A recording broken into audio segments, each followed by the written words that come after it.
신명나는 소통, 신명나는 세상. 김종천의 신나소 신나세. 부산가톨릭대학교 김종천 특임교수와 함께합니다. 어서 오십시오. 네, 안녕하세요. 자, 오늘은 교권 침해 문제에 대해서 좀 얘기를 해보겠습니다. 네.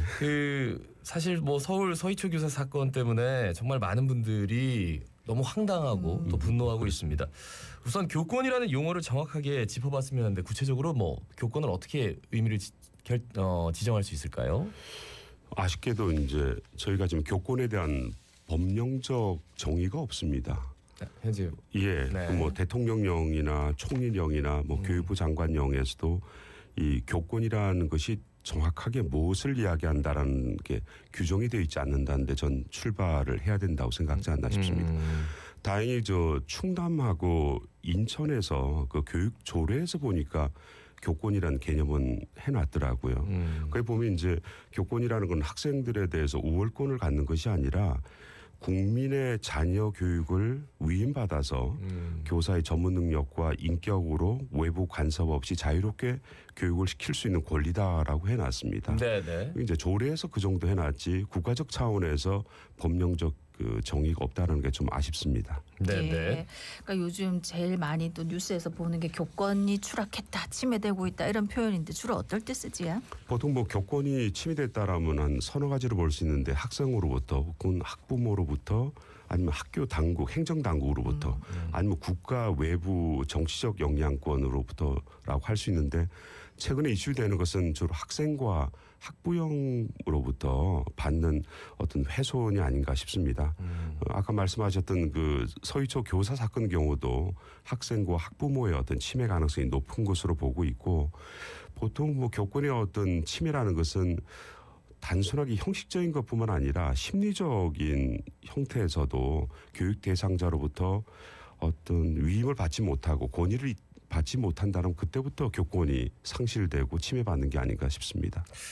그렇죠. 이제 선생님이라는 그 단어에 담긴 여러 가지 함의들이 있는데, 그러니까 우리가 상식적으로 통용되는 그 사회적인 함의들이 그리고 그 권위들이 네. 권위주의가 아니라 권위들이 맞습니다. 무너졌을 때 네. 침해다, 붕괴됐다, 뭐 네. 이런 얘기를 하는 것 같아요. 그 우리나라 교권 침해 실태 뭐 어떻게 파악이 됐습니까? 올해 건 나와 있지는 않고요. 네. 그 2022년도에 한국교원단체 총연합회 일종의 저희 교총하는데 네네. 여기서 이제 조사한 자료를 보면 2021년도에 비해서 2022년도에 거의 한 63%가 늘어났다라고 보고 있더라고요. 그러니까 뭐 건수로 보면 한 2022년도에 한 200건이 넘게 그 나와 있긴 240건이 나와 있습니다만 주로 이제 학부모님들에 의한 아동학대 어떤 그런 사건들이 4건 중에 한 건으로 가장 많이 차지하고 있고 흔히들 어떤 쪽에서 너무 무차별적이다, 무분별하다라는 말까지 나올 정도로 급증하고 있는 것 같습니다. 네. 예.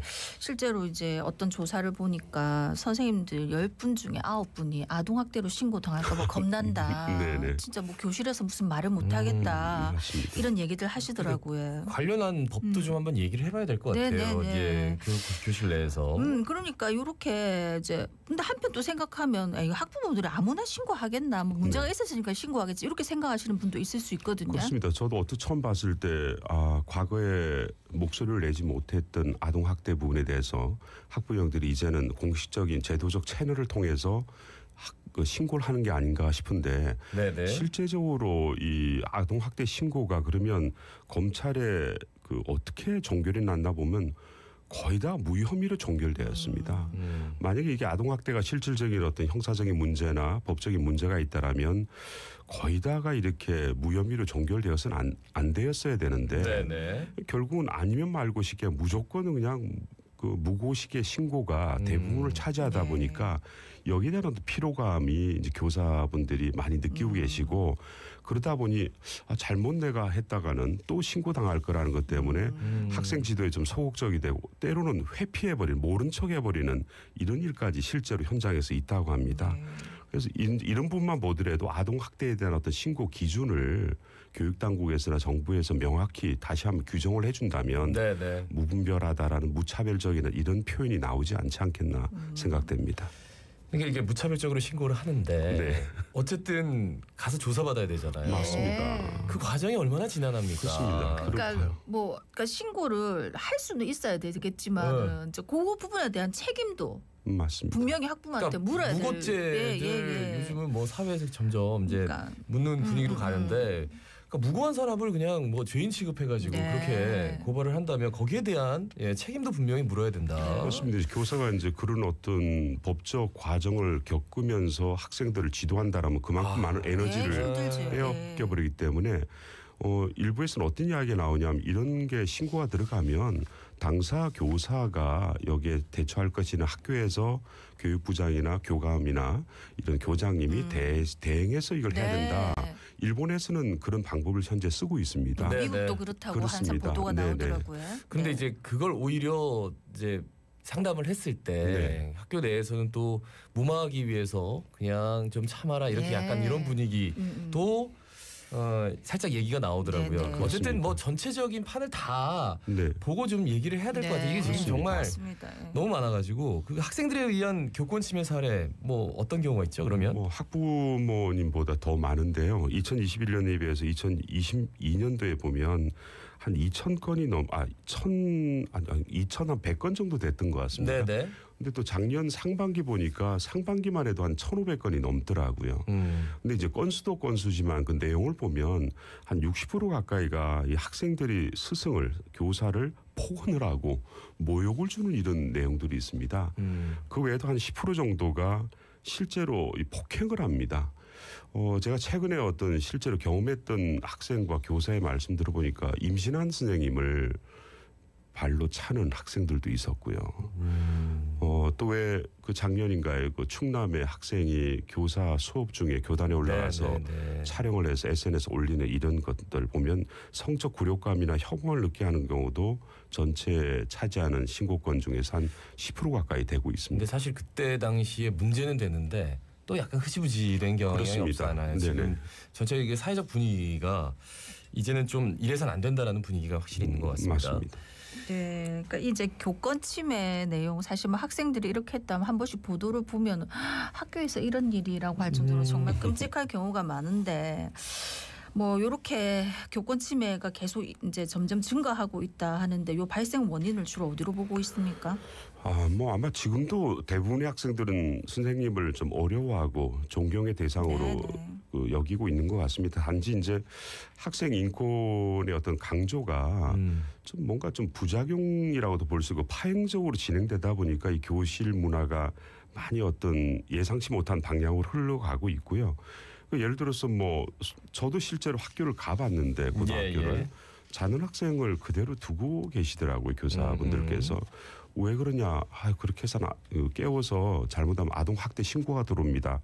인권 이런 이야기를 하고 있길래 결국은 수업을 방해한 학생들을 밖으로 내보내지도 못하고 조치를 못 취한다라면 이게 무슨 학교 교육이라고 할 수 있겠습니까? 근데 뭐 오비락처럼 지난 2010년도에 경기도에서 학생 인권 조례가 시작되고부터 뭐 광주, 서울, 전북, 충남, 제주, 인천 7군데에서 지금 시행하고 있는데 그 기간 동안 이렇게 많이 폭발적으로 학생 인권이 강조되면서 교권 침해 현상이 많이 발생된 게 아닌가.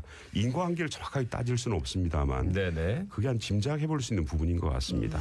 그렇게 얘기를 하시면은 또 한켠에서는 학생인권 조례가 없는데 시도에서도 분명히 인권 교권 침해는 증가하고 있다. 좀 이렇게도 얘기가 될 수 있으니까. 저는 이제 그런 생각 들어요. 옛날에 우리 학교 다닐 때 정말 체벌이 어마어마했거든요. 어마어마했습니다. 선생님 만나면 선생님 저 그때 왜 이렇게 그렇게 때리셨어요? 이러면서 웃으면서 얘기하지만 사실 그때 당시에는 정말 너무 힘들었던 것 같았어요.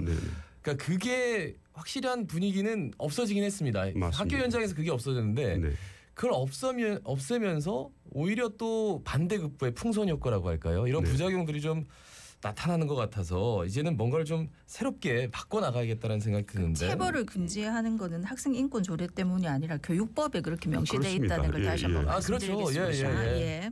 단순한 뭐 학생 인권 조례 탓을 할 상황은 아니고요. 단지 이제 학생 인권 조례에 관련돼서 학생 지도가 즉각적으로 할 수 없다라는 학생 지도권이라든지 교사가 교실 내 즉각적인 어떤 징계권이 박탈되면서부터 이제 문제가 됐는데 네네. 이것은 올해 3월 23일 또 교육부의 어떤 고시를 통해서 이제 이것도 수업 방해 행위로 규정하고 있기 때문에 어느 정도 좀 개선될 가능성이 있습니다. 예, 사실은 이제 뭐 교육을 위한 체벌 이걸 어디까지를 인정해야 될 건지 이건 진짜 합의가 필요한 부분인 것 같습니다. 네. 나는 내 아이는 절대로 맞아서는 안 된다고 생각하는 학부모님도 계실 거고 뭐 어느 정도는 좀 체벌을 해주는 게 낫지 않나 이렇게 하는 부모님도 계실 거고. 말씀하시듯이 과거에 학교에서 혼났다가 왔다면 보통 요즘 같으면 가만 안 있겠다고 네. 하시는 과거에는 오히려 집에 가서 또 야, 너 뭐 네가 혼나지 뭐 않지? 잘못했냐고. 또뭐 왜? 그러니까. 선생님 뭐래? 말을 못하죠 집에 와서. 그랬는데 네, 예, 사실은. 근데 그것도 또한 우리가 좀 극복해서 지금 추억이지. 그렇습니다. 때로는 안 그때 좋은 당시 건데. 생각해 보면은 굉장히 불합리한 것도 사실 있었어요. 맞아요. 선생님이 그날 네. 컨디션이 안 좋아가지고 막 그랬던 경우도 맞아, 뭐 있었는데. 우리는 알잖아. 네. 이게 교육을 위한 체벌인지 네. 아니면 선생님 기분이 나빠서 때리는 체벌인지 근데 지금은 분명히 차이가 그게 있거든요. 아예 없어졌는데 예, 예. 그러다 보니까 이제는 제재할 수 있는 그 뭔가 그 매뉴얼 같은 것들이 더 좀 뭔가 좀 더 디테일해져야 예. 되고 섬세하게 예, 구체화돼야 될 것 같습니다. 만들어야 되고 네. 교권보호위원회도 굉장히 좀 신속하게 네네네. 일단은 이제 신속하게 좀 그렇습니다. 열어야 된다. 네네. 뭐 이런 것들에 대해서는 사회적 합의가 당장 일단은 이루어진 것 같아요. 네네. 근데 근데, 사실 네. 지금 정상적으로 좀 그 교사직 수행 이러면은 어려운 거 아닙니까? 이런 얘기 할 것 같아요. 아니 뭐 지난 통계 한 15년간 2010년부터 이제 학생 인권 조례가 시작되면서 꼭 그것 때문에 선생님들이 교사직을 수행하기 어렵다고 하기는 어렵지만 지난 15년간 명예퇴직을 신청한 선생님들의 숫자를 보면 네, 초중고가 다르긴 하지만 최대 12배가 늘어났습니다. 네, 근데 네. 그게 늘어났다는 데만 또 맹점을 둘 것은 아니지만 그 왜 그러면 명예퇴직을 신청했느냐고 물어보면 10사람 중에 9사람이면 학생 지도가 너무 어렵다. 교권이 실추되어서 더 이상 교사직을 수행할 수 없다라고 답을 했고요. 10사람 중에 딱 7명은 학부모들의 지나친 민원 증가로 인해서도 제대로 내가 업무를 수행할 수 없다라는 표현을 했습니다. 네, 네. 이건 또 가늠할 수 있는 게 실제로 명예 그 퇴직을 신청하는 것 중에 업무가 힘들어서 그만두겠다라고 하는 경우는 한 14%밖에 되지 않습니다. 네.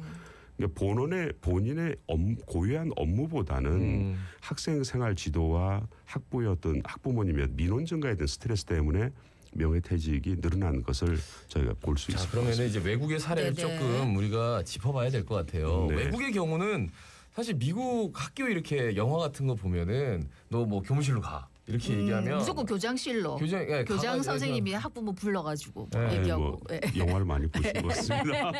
아니, 그러니까 이제 외국의 경우를 좀 알려주세요. 좀 아쉬운 게 저희가 학생 그 인권 조례를 받아들일 때 그 나름대로 좀 모델을 삼았던 것이 뉴욕시의 그 학생 권리 및 책임 장전이었다고 그러더라고요. 네. 그뿐만 아니라 이제 하나 더 봤던 게 버지니아주의 또 학생 권리 의무 안내서를 참고했다고 그러더라고요. 그 내용을 자세히 보면 그 뉴욕시 같은 걸 보면은 5개의 내용이 나와 있습니다. 네네. 이제 권리가 4개 절이 설명되어 있고요. 하나 절은 이제 의무 사항이 있습니다.